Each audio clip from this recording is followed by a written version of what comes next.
तो monotonic stack की हमने अब तक की 3 क्वेश्चंस देख लिए हैं, एक इजी 2 मीडियम। अब हम अपना तीसरा क्वेश्चन देखने जा रहे हैं मोनोटोनिक स्टैक का। तो क्वेश्चन नंबर है 962 लीड कोड का, और क्वेश्चन का नाम है मैक्सिमम विथ रैम्प। तो क्वेश्चन कह रहा है कि तुम्हें एक एरे गिवन है, इंटीजर एरे है, तो तुम्हें उसमें से maximum width of a ramp return करनी है। रैम्प क्या होता है? रैम्प होता है कि एक इंटीजर एरे हो, ठीक है, for which I less than J हो, ठीक है, मतलब एक एरे ऑफ पेयर होना चाहिए आई कॉमा जे का, जिसमें आई लेस देन जे हो, और नम्स ऑफ आई क्या होना चाहिए? Less than equals to nums of J होना चाहिए। ठीक है, ये है हमारा क्वेश्चन। ठीक है, समझ गए क्वेश्चन क्या कह रहे हैं हम। अब हम इसको एक्सप्लेन करना स्टार्ट करते हैं। इसका एक एग्जांपल लेते हैं जो इसी में गिवन है 6, 0, 8, 1 और 5। ठीक है, ये एग्जांपल गिवन है। तो आई कॉमा जे एक पेयर होना चाहिए रैम्प के लिए, और आई लेस देन जे होना चाहिए, और नम्स जो वैल्यू है एन ऑफ आई वो एन ऑफ जे से छोटी होनी चाहिए। तो ये 3 कंडीशंस हैं। तो अगर 0 इसका इंडेक्स है, इसका 1 है, इसका 2 है, इसका 3 और इसका 4 है, तो एक पेयर है 6, 8 का, एक पेयर है 6, 1 का, नहीं सॉरी 0, 8 का, एक पेयर है 0, 1 का, एक पेयर है 0, 5 का, एक पेयर है 1, 5 का, 6, 8, 1, 5। और इसमें सबसे बड़ा आंसर क्या है? ऑफ कोर्स ये वाला ही है, 0, 5 का। ये आंसर है 3। इसका है 6, 8 के पेयर का डिफरेंस क्या है? ये है 0 पे, ये है 2 पे, तो इसका डिफरेंस है 2। 0, 8 का देखोगे तो 1 पे, ये है 2 पे, इसका डिफरेंस है 1। 0, 1 देखोगे तो ये है 1 पे, एक है 3 पे, तो इसका डिफरेंस है 2। इसका 3 हो गया। 1, 5 का 3, 4 पे है, तो ये हो गया इसका डिफरेंस 1। तो ठीक है, तो ये हमें पता चल गया, इसका आंसर है 3।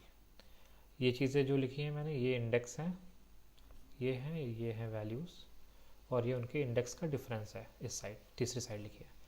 तो हमें ये समझ में आ गया कि क्वेश्चन क्या कह रहा है। अब क्वेश्चन के अप्रोच पे हम जाने की ट्राई करते हैं। ठीक है, क्वेश्चन की अप्रोच पे तो देखो 6 था, 0 था, 8 था, 1 था, 5 था, मान लेते हैं यहाँ पे 15 था। ठीक है, थोड़ा सा टेढ़ा हो गया, इसको वापस लिखता हूँ मैं सीधा सीधा, क्योंकि सीधा ज़रूरी है होना। 6 था, 0 था, 8 था, 1 था और 15 था। सिर्फ कॉमन सेंस से चीज़ें समझेंगे कि अगर कोई पेयर, मान लेते हैं इसमें आंसर था 6 से लेके 15, ये वाला आंसर था 6, 15 आंसर था इसका। तो अगर हम कॉमन सेंस की बात करें तो हमें ये यहाँ पे समझ में आ रहा है कि 6 और 15 एक पेयर बना रहे हैं। ठीक है, तो देख के पता चल रहा है। लेकिन क्या कभी 15 8 पेयर बना सकते हैं? सोचो, नहीं बना सकते हैं। लेकिन अगर हम कहें कि एरे में पीछे कुछ एलिमेंट्स थे, मान लेते हैं यहाँ पे था 4 और यहाँ पे था 9, तो अब क्या 9 और 8 पेयर बना सकते हैं? क्या बना सकते हैं? अगर डिफरेंस देखोगे तो 9 और 8 के बीच का डिफरेंस है 3, और अभी तक 15 और 8 के बीच का भी डिफरेंस था, 15 और 6 के बीच का डिफरेंस भी 3 था। ठीक है, 15 और 6 के बीच का भी डिफरेंस था 3, और अब 9 और 8 के बीच का भी डिफरेंस हो गया है क्या? 3। लेकिन नहीं, अभी भी आंसर क्यों नहीं है? क्योंकि 9 8 के साथ क्यों बनाएगा जब 9 को 8 से भी छोटा नंबर कोई 6 दिख रहा है? तो हमारा आंसर 9, 8 ना होकर 9, 6 हो गया अब आंसर, जो कि हो गया है 5। इनके बीच का डिफरेंस हो गया है 5। ठीक है, तो क्वेश्चन में बेसिकली हमें ये एक क्लू दे रहा है, या फिर हिंट, या फिर कंस्ट्रक्टिव कुछ भी बोलो, कि अगर कोई नंबर ऐसा एग्जिस्ट करता है जिसके बाद उससे बड़ा नंबर एग्जिस्ट करता है, मान लो एक्स है, 6 है, 6 के बाद अगर 6 से कोई भी बड़ा नंबर एग्जिस्ट करेगा, तो वो कभी भी आई कॉमा जे पेयर के लिए आई पे खुद को नहीं रख पाएगा। वो क्यों? वो हमें यहाँ पे दिख गया। 6 था, 0 था, 8 था, 1 था, 15 था। तो सीधी सी बात है, यहाँ भी 15 और 6 आंसर है। 15 और 8 आंसर कभी हो ही नहीं सकते। क्यों? क्योंकि कोई भी नंबर जब 8 को और जे, मान लो ऐसा कोई भी इंडेक्स बनेगा, तो जे के लिए बेटर ऑप्शन है 8 कि जे के लिए बेटर ऑप्शन हमेशा रहेगा 6 ना। जे के लिए तो हमेशा बेटर ऑप्शन 6 ही रहेगा। इधर कोई भी वैल्यू हो उसके लिए हमेशा बेटर ऑप्शन 6 ही रहेगा। क्यों? अगर कोई भी ऐसा नंबर यहाँ पे एग्जिस्ट करता है जो 6 और 8 से दोनों से बड़ा है, मान लेते हैं आप 6 और 8 से दोनों से बड़ा, मान लो 9 ही है, तो 9 चाहे जितनी दूर हो लेकिन उसके लिए हमेशा बेटर ऑप्शन 8 ना हो के उसके लिए हमेशा बेटर ऑप्शन 6 ही रहेगा। ठीक है, तो एक चीज़ हमें ये पता चल गई कि किसी भी नंबर के बाद उससे बड़ा नंबर एग्जिस्ट करता है तो वो कभी भी आई कॉमन जे के लिए, जे के पेयर में आई पे स्टैंड नहीं कर पाएगा। ये तो चलो एक चीज़ हो गई। एक चीज़ हमें यहाँ पे कंस्ट्रक्टिव क्लियर हुई है। अब दूसरी चीज़ देखते हैं। बड़ी चीज़, बड़ा नंबर तो एग्जिस्ट नहीं करेगा, ये हमने देख लिया। क्या छोटा नंबर एग्जिस्ट कर सकता है? आ,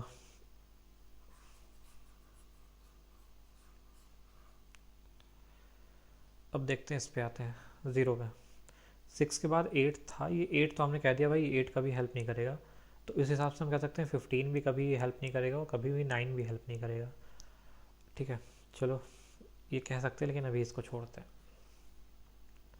क्या ज़ीरो कभी हेल्प कर सकता है नंबर बनाने में? 6 के बाद 0 था और 0 6 से छोटा था, क्या ये हेल्प कर सकता है? हाँ, ये हेल्प कर सकता है। कैसे?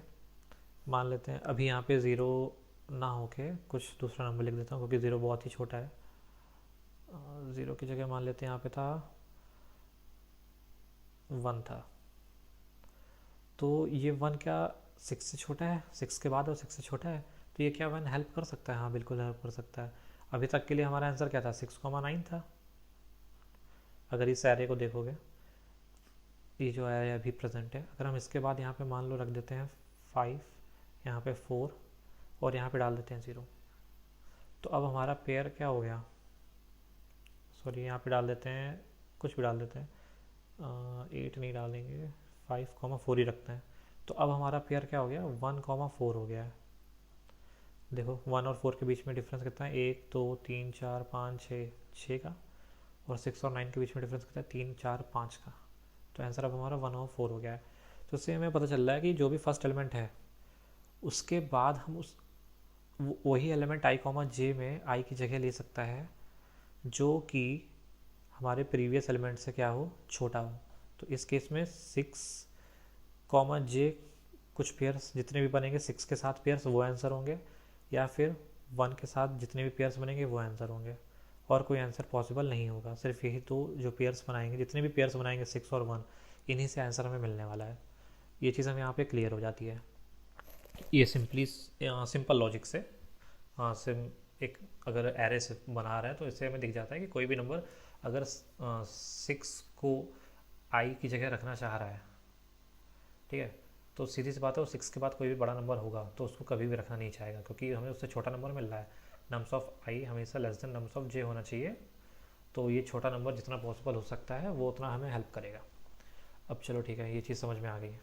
मतलब हमें ये चीज़ पता चल गया है कि हमेशा नंबर छोटा ही चाहिए, नेक्स्ट टर्न पे हमेशा नंबर हमें छोटा ही चाहिए। तो हम एक नंबर लेते हैं 6 8 7, एक एरे लेते हैं, लेट्स से 4 5 3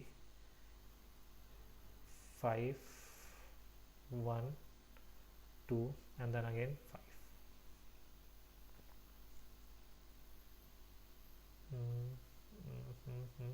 को ले लेते हैं 10। ठीक है, अब हम क्या करेंगे, स्टार्टिंग से उठाएंगे एक एक नंबर और देखेंगे कौन कौन से नंबर आई कॉमा जे के पेयर बना सकते हैं। आई कॉमा जे में आई की जगह ले सकते हैं। हमें ये पता चल चुका है कि हमें क्या करना है। पहला एलिमेंट बना सकता है, उसके बाद जो उससे छोटा नंबर है वो बना सकता है। 8 नहीं बना सकता, 7 नहीं बना सकता, 4 बना सकता है। 4 के बाद 4 से जो छोटा है वो बना सकता है। 5 नहीं बना सकता, 3 बना सकता है। 3 के बाद 3 से जो छोटा है वो बना सकता है, तो सिर्फ 2 बना सकता है। 2 के बाद 2 से छोटा कोई नहीं है, तो मिल गया कि हमें यही 4 नंबर्स हैं जो पेयर्स बना सकते हैं, ठीक है। 8 7 1 5 3, ये क्या था, 5 था, ये था 10, ये था 2 और 5, ठीक है। अगर तुम इन नंबर्स को जो मैंने एरे स्टैक में डाले हैं इनको अलग से लिख देते हो, सिर्फ इनको अलग से लिखते हो 6 4 3 2, तो भी हमें ऐसे पे दिख रहा है। अगर मान लो यहाँ पे कोई नंबर होता है x, या तो वो 2 से बनाएगा, या तो वो 3 से बनाएगा, या तो 4 से, या तो 6 से, इन चार में से किसी से बनाएगा, डिपेंड करता है x की वैल्यू क्या है, ठीक है। लेकिन अगर बीच में 6 के बाद 8 हो जाता तो ये x 8 से कभी नहीं बनाएगा। क्यों? क्योंकि अगर मान लो x तुम्हारा क्या है, 6 और 4 के बीच में लाई करता है, x मान लो तुम्हारा है 7, तो 7 हमेशा ट्राई करेगा 6 से बनाने का। अगर मान लो है x की वैल्यू 5, तो 5 हमेशा किससे बनाएगा, 4 से बनाएगा। तो एक हमें ये पता चल गया कि जो भी i कॉमा j का पेयर बनेगा सिर्फ वो इन चार नंबर से ही बनेगा, ठीक है। ये चीज़ पता चल गई हमें।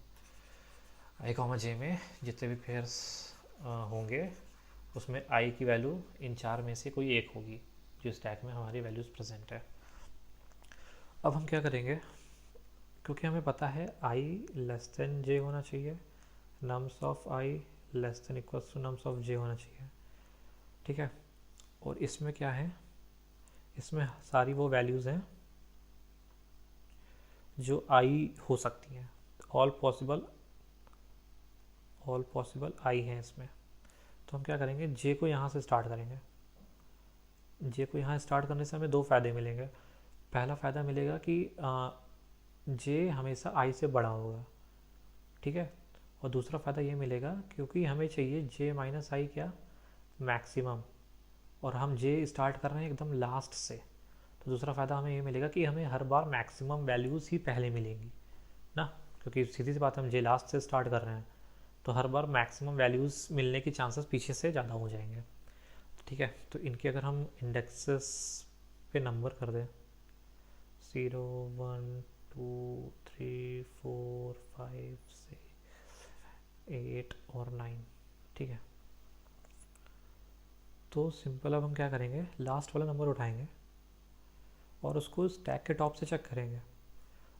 मैं इसको अलग से भी लिख देता हूँ 6 4 3 2, इसके बीच में कुछ नंबर्स हैं जो कि वहाँ पे लिखे हुए हैं, उसको नहीं लिख रहा हूँ। अब हमने लास्ट वाला नंबर उठाया 5, और हमने चेक किया क्या 2 से वो आंसर बना रहा है, तो क्या 2,5 एक पेयर बना रहा है, बिल्कुल बना रहा है। और इसके बीच का डिफरेंस कितना है, 9 माइनस 8, इसके इंडेक्स की वैल्यू जो कि है आंसर 1। तो अब तक का करंट आंसर हमारा हो गया 1। अब हमने देखा कि मान लो हम यहाँ पे कहीं पे 5 बैठा रहे हैं और 5 2 के साथ हमें 1 दे रहा है, तो क्या 5 को ये भी चेक करना चाहिए क्या वो 3 के साथ आंसर दे सकता है कि नहीं, बिल्कुल चेक करना चाहिए। तो 5 क्या करेगा, 2 को हटाएगा और 5 चेक करेगा कि 3 के साथ वो आंसर दे सकता है कि नहीं, तो वो चेक करेगा 3 के साथ आंसर दे सकता है कि नहीं। 3,5, हाँ बिल्कुल ये पेयर वैलिड है। 3,5 इसका इंडेक्स है 5 का 9 और 3 का इंडेक्स है 5, आंसर 4। तो अब तक का हमारा आंसर हो गया है 4। फिर 5 बोलेगा कि क्या मैं इस 4 के साथ आंसर बना सकता हूँ कि नहीं, बोलेगा हाँ बिल्कुल बना सकते हो, तो ये हट जाएगा और अब 4 के साथ चेक होगा 4,5, तो 9 माइनस 4 का इंडेक्स अब हो गया 5। अब हमारा नया आंसर हो गया क्या, 5। अब 5 चेक करेगा क्या मैं 6 के साथ आंसर बना सकता हूँ कि नहीं, नहीं बना सकता, तो 4 को तो वो हटा दिया और जितने भी आंसर सब तक बन सकते थे वो हमने बना लिए 5 के लिए, ठीक है। अब हमने ये सब हटा दिया, तो हम क्या हम इसको भी हटाएं, यहाँ पे हटाते हैं, 1 मिनट रुक के, ठीक है। तो अब स्टैक में हमारे सिर्फ और 6 क्या बचा हुआ है, सिर्फ और सिर्फ 6 बचा हुआ है। और हमने 5 से बनने वाले 5 को ऐसा जे रख के जितने आई पॉसिबल थे हमने इसको यूज़ करके बना लिया। आंसर अब तक का हमारा है 5, ठीक है। अब हम आएंगे 2 पे। 2 देखेगा टॉप के एलिमेंट को 6, क्या वो पेयर बना सकता है, नहीं बना सकता, इसको भी इरेज कर देते हैं। इसको हम इरेज इसलिए भी कर रहे हैं क्योंकि हमें पता था कि जो भी नंबर मैक्सिमम जे माइनस आई क्या होना चाहिए था, मैक्सिमम होना चाहिए था। और जे माइनस आई तभी मैक्सिमम होगा जब जे जितना दूर से दूर ले सकते हैं। क्योंकि हमने पीछे से स्टार्ट किया है तो हम कह सकते हैं कि जे सबसे दूर ही था, इसलिए हम हर बार आई को रिमूव भी कर दे रहे हैं, हर बार पॉप कर दे रहे हैं, क्योंकि हमें पता है कि यहाँ पे जो 4 था, यहाँ पे 3 था और यहाँ पे 2 था। ठीक है, तो 2 अगर 5 के साथ बना लिया है ना, तो इसके पहले जो भी नंबर्स होंगे, मान लो यहाँ पे कुछ भी होता, मान लो यहाँ पे होता 3, तो 3 2 के साथ कभी भी मैक्सिमम नहीं दे सकता, क्योंकि 5 ने मैक्सिमम ऑलरेडी दे दिया है।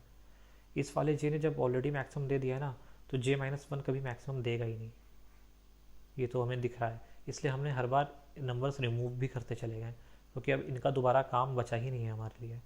ठीक है, और अभी तक 6 के लिए हमें आंसर नहीं मिला था, इसलिए हमने 6 को रिमूव नहीं किया। तो 2 चेक करेगा, तो 6,2 आंसर बना सकता है कि नहीं, नहीं बना सकता।